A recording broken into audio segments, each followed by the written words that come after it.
Hello everyone, আসসালামু আলাইকুম। Welcome to another video. তো গাইস, আজকে হচ্ছে একটা ইউনিক আইটেম তৈরি করা হবে। আইটেমটার নাম জানি না, বাট চাল ভাজা দিয়ে চানাচুর দিয়ে একটা মাখা টাইপ তৈরি করা হয়, দেন এটা খাওয়া হয়। আর এটা খাইতে অত্যাধিক মজা।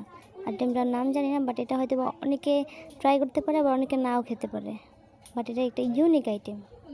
ফার্স্টেই হচ্ছে চালের মধ্যে হচ্ছে লবণ আর একটু পানি দিয়ে মিক্স করে দেন হচ্ছে এটাকে ভাজতে হবে। ওইদিকে চালগুলো ভাজতে ভাজতে এদিকে হচ্ছে পেঁয়াজ মরিচ যা যা লাগে আর কি, ওইগুলো সব কাটে নিতেছে, মানে মাখা তৈরি করতে যা যা আইটেম লাগে আর কি। লাইক এখানে হচ্ছে পেঁয়াজ কাটতেছে আর হচ্ছে মরিচ কাটতেছে আর হচ্ছে লেবু দিবে।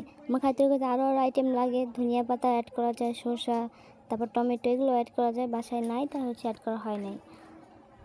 এদিকে হচ্ছে পেঁয়াজ মরিচ কাটতে কাটতে চাল ভাজাগুলো শেষ। এখন হচ্ছে নামাই নিতেছে একটা বোলের মধ্যে, দেন সেটাকে ঠান্ডা করতে দিবে, কারণ গরমটা তো আর মাখা যাবে না, তার জন্য ঠান্ডা করতে দিতে হবে।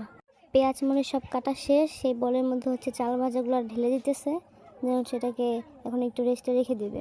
কিছুক্ষণ পর হচ্ছে মাখা করবে। তার মধ্যে হচ্ছে সরিষার তেল দিতে হবে, দেন হচ্ছে একটু লবণও দিতে হবে, দেন হচ্ছে চানাচুর অ্যাড করবে এর মধ্যে। তারপর হচ্ছে ওটাকে ভালোভাবে মাখাবে। চানাচুরটা একটু মোটা ছিল, তার জন্য হচ্ছে ভালোভাবে মাখতে হবে, কারণ চানাচুরটা যেন একটু চাল ভাজার সাথে গুঁড়া গুঁড়া হয়ে মিক্স হয়ে যায়। যদি চিকন চানাচুর থাকতো তাহলে আর কি এতটা ভালোভাবে মাখতে হতো না, একটু হালকা করে মাখলে হয়ে যেত। তখন হচ্ছে চানাচুরটা মাখার পরে ওটার সাথে চাল ভাজাটা মিক্স করে মাখতেছে। মাখা কিন্তু সবার হাতে মজা লাগে না। লাইক আমাদের বাসার কিছু মাখা আইটেম হলে সেটা হচ্ছে আপু বা আম্মুর হাতে মাখা হয়, কারণ এই দুজনের হাতে বেশি মজা লাগে। আর কারো হাতে মাখা বেশি একটা ভালো লাগে না, তার জন্য মাখা হয় না আর কি, বা কেউ হয়তো বা সঠিকভাবে পারে না। তো হচ্ছে মাখার পর আমরা হচ্ছে সবাই মিলে খাইতেছিলাম। আর কম্বিনেশনটা অনেক মজা, যারা যারা ট্রাই না করছো ট্রাই করে দেখতে পারো। অনেক ঝাল হয়েছে, বাট অনেক মজা হয়েছে। যাই হোক, ভিডিওটার বর্ণনা করি, আমাদের খাওয়াও শেষ। যাই হোক, ভিডিওটার বর্ণনা করি, আর আমাদের খাওয়াও শেষ অলমোস্ট।